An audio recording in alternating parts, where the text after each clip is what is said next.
I've never been to Iceland. I've never even planned to go to Iceland.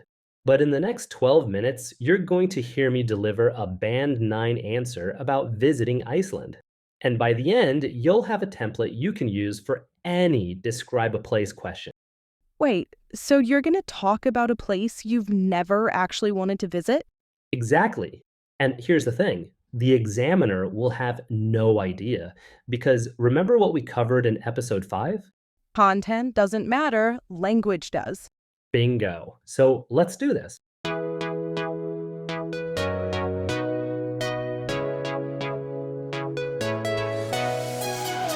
Welcome back to the IELTS Speaking Podcast. I'm Felicity. And I'm Anthony. And today we're tackling one of the most common Part 2 cue cards you'll encounter.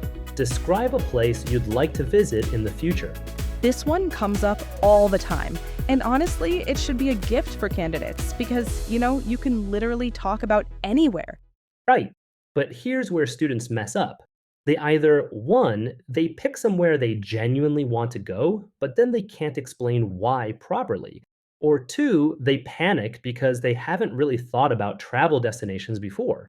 Yeah, I've seen that blank stare so many times. Paris because it's nice? Exactly. So today, we're giving you a foolproof template. Geography, culture, personal motivation works for any place, even places you've never thought about. Plus, we'll walk through the band score differences step by step, so you can hear exactly what separates a Band 6 answer from a Band 8 plus.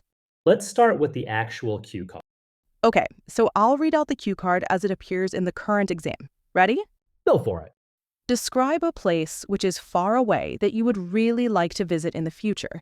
You should say where this place is, how you would travel there, what you would do when you get there, and explain why you would really like to visit this place. So, 4 bullet points, right? Where it is, how you'd get there, what you would do, and why you want to go. And notice it says far away, so they're pushing you towards somewhere you probably haven't been. Which is great for the fabrication principle. You can literally choose anywhere Japan, New Zealand, Peru, Iceland, doesn't matter. Curious, so how do you structure this so it doesn't just sound like a travel brochure? That's the key question. Let me show you the difference between band levels first. Okay, so I'm going to give you 4 versions of an opening for this cue card. We're going from band 5-6 all the way up to band 8 plus. Felicity, you're going to be the examiner, and I want you to really listen to the difference. I'm ready. Hit me with Band 5-6 first. I want to talk about Japan. Japan is in Asia. It is far from my country. I want to go there because it is a nice place. The food is good. I like Japanese food. Okay, that was painful. I mean, it answers the question, but, But what's wrong with it? well, the vocabulary is so basic. Nice, good, those words tell me nothing. And every sentence is the same structure. Subject, verb, object. Subject, verb, object. It's like robotic. Exactly. No development, no personality, no reasons behind the opinions. Now, let me give you band 6-7. All right, let's hear the upgrade. Slightly warmer, but still stiff. I'd like to talk about Japan, which is a country I've always wanted to visit. It's located in East Asia, and I would probably fly there directly from my home country. I think Japanese culture is very interesting, especially the temples and the food. I would like to try authentic sushi and visit Tokyo. Okay, that's better, but it still feels like you're reading from a guidebook. Right, so what improved? Well, you used which, that's a relative clause. You said, I've always wanted, which shows, some tense variety. And authentic is better than good. But it's still quite generic, isn't it? There's no me in that answer. Exactly. I don't know why you specifically want to go. Could be anyone saying that. Now here's band 7-8. Listen for the difference. Go on then. So, the place I'd really love to visit one day is actually Iceland. It might sound a bit unusual, but I've been drawn to it ever since I watched a documentary about the Northern Lights a few years back. What really appeals to me is how otherworldly the landscape looks. The volcanoes, the glaciers, the geothermal springs. I imagine it would be quite breathtaking to see in person. And I think what makes it particularly appealing is how different it is from anywhere I've ever been. Oh, much better. That actually sounded like a real person talking. So, what changed? Okay, so the hedging. It might sound unusual. I imagine it would be that feels natural. And you gave a reason. The documentary, that's specific. Plus, otherworldly, breathtaking, geothermal. That vocabulary is doing some heavy lifting. And the sentence structures? Way more varied. You had short bits and longer, complex sentences mixed together. And the discourse markers. So, I think those make it flow naturally. Perfect. Now, band A. plus. This is the one where everything comes together. All right, show us off. I'd have to say the place that's been on my mind for years now is Iceland, which I know might seem like an unconventional choice, but there's something about it that's genuinely captivated me ever since I stumbled across this incredible documentary about the Northern Lights.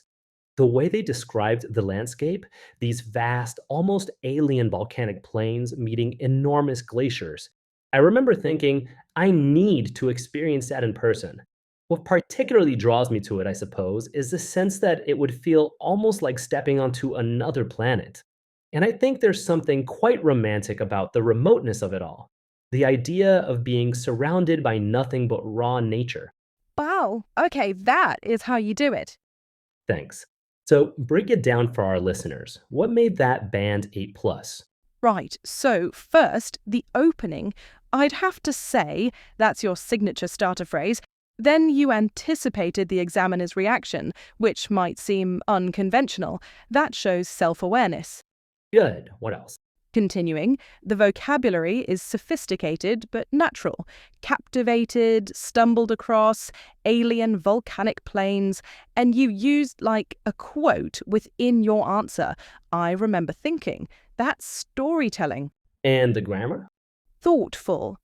Mixed conditionals, relative clauses, that phrase, the idea of being surrounded, gerunds and participles working together, but it doesn't sound complicated. It sounds like you're just talking. Which is the goal, right? Band 9 doesn't mean fancy, it means natural and sophisticated at the same time. Exactly. It's the difference between showing your English level and trying to prove it. Okay, so let's break this down into a template you can actually use. Felicity, can you take notes on this? Playful. I'm writing furiously as we speak. Light chuckle. So the structure I use is what I call geography, culture, personal connection. Three elements woven together. Curious. Walk me through each one. Sure. Geography is your foundation. Where is it? What does it look like? What's the landscape? This is where you use your sense vocabulary. What you'd see, hear, feel. So even if you've never been there, you can imagine it. Exactly. I imagine it would be quite breathtaking to see. You're describing something you've never experienced, but it sounds vivid. What about culture? Culture is your second layer. This can be food, traditions, language, architecture, whatever fits the place. Japan? Talk about temples and tea ceremonies. Iceland? The Viking history, the geothermal pools, the isolation. And personal connection is the why. The most important part. Why you specifically want to go. Maybe you watched the documentary. Maybe your friend went and showed you photos. Maybe you read a book set there. Maybe, and this is the secret, you just made it up. Knowing tone, because it doesn't matter if it's true. Doesn't matter at all. The examiner is assessing your language, not fact checking your travel history. Enthusiastic. So if I said, my grandmother used to tell me stories about the Scottish Highlands, and I've always dreamed of seeing them. That works, even if my grandmother never mentioned Scotland once. Or perfect example. That's a personal connection that gives your answer authenticity and emotional depth. All right, before we wrap up the main teaching, let's drill some phrases. Felicity, you're going to say these with me. And listeners, I want you saying these out loud. Ready? Upbeat. Ready. First one. What really appeals to me about Clear. What really appeals to me about your turn, listeners? Say it. What really appeals to me about good. Next. I've always been drawn to engaged. I've always been drawn to. I imagine it would be quite breathtaking to Form. I imagine it would be quite breathtaking to. love it. The thought of really excites me. Enthusiastic. The thought of really excites me. And finally, if I had the opportunity, I'd Clear. If I had the opportunity, I'd. beautiful. Listeners, write those down. They work for any place question, any would like to question. Steal them, use them. Playful. Steal them legally, of course. We're giving them away. Light chuckle. Free vocabulary, no copyright. Warm. Okay, Anthony, let's give our listeners the quick wins, the 3 things they can take away from today. All right. Number 1, use the location template. Geography, culture, personal motivation. If you hit all 3, you've covered the cue card and shown vocabulary range. Adding.